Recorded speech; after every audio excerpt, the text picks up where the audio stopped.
Hey guys, welcome to another pop culture review. Today we'll be reviewing Nightshade Sally.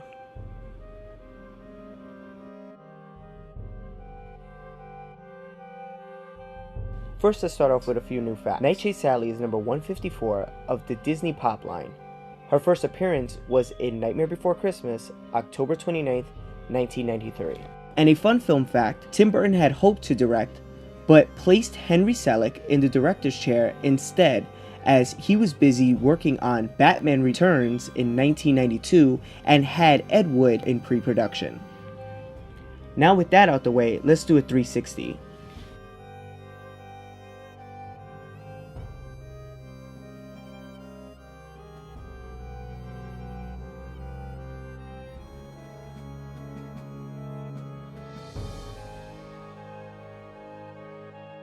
So now let's take a closer look, starting with her head.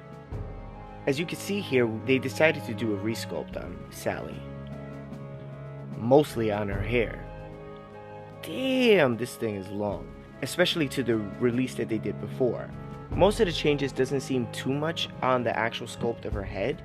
Besides just like the scar. Well, the two scars that she has. And the fact that they decided to go with like a sad face instead. I do like that they kept the eyelashes as stitches. Moving down to her torso, you can see that this is where she variants much more from the original that was released a while back.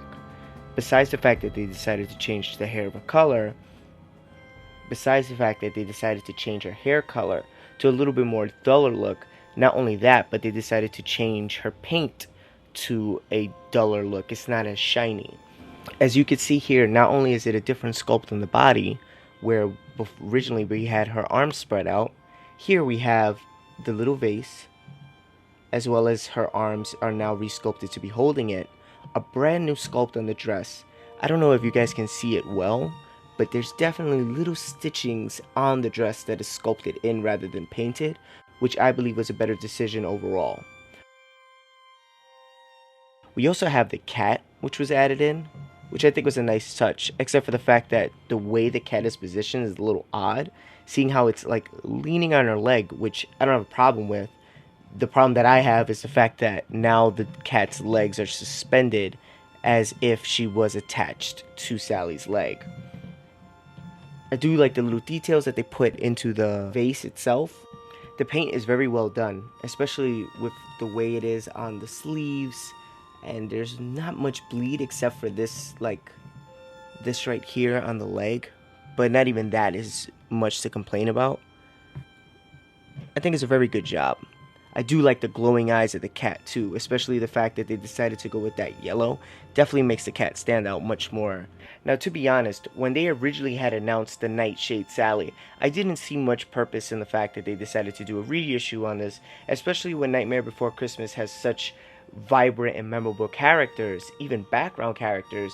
I felt like the line should have went in the way of giving us more characters rather than variants, where we've seen a lot of variants with like this being our third version of Sally, as well as 3 versions of Jack, and etc, etc.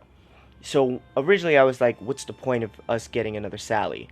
But now looking at this Sally, I can see why they decided to go in and create a better looking Sally. In my opinion, versus the original one that we got, I definitely prefer this one.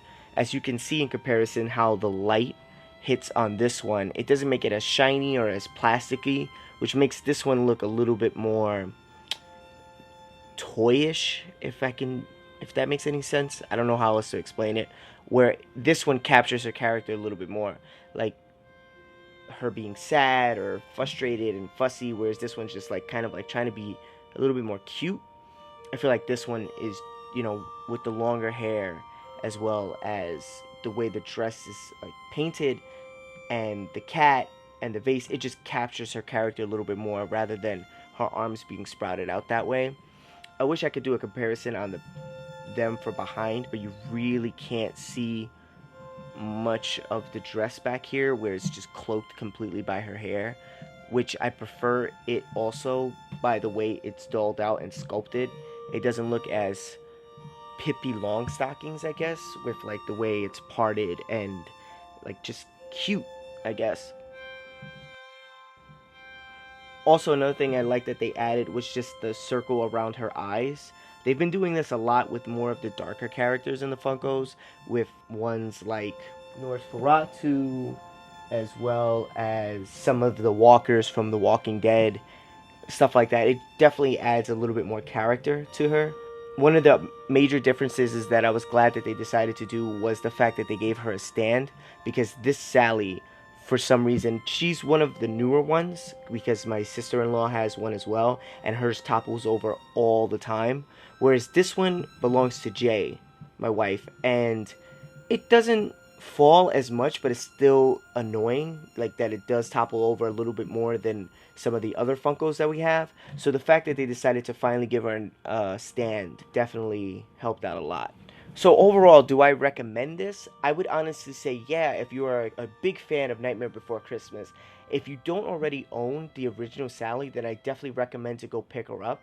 To be honest with you, I would go and pick her up even by having the old one and just try to get rid of it by selling it or whatever, because this one I feel like is a far superior version of Sally and better captures her character, and overall it's just better made, especially because of the fact that you get that stand.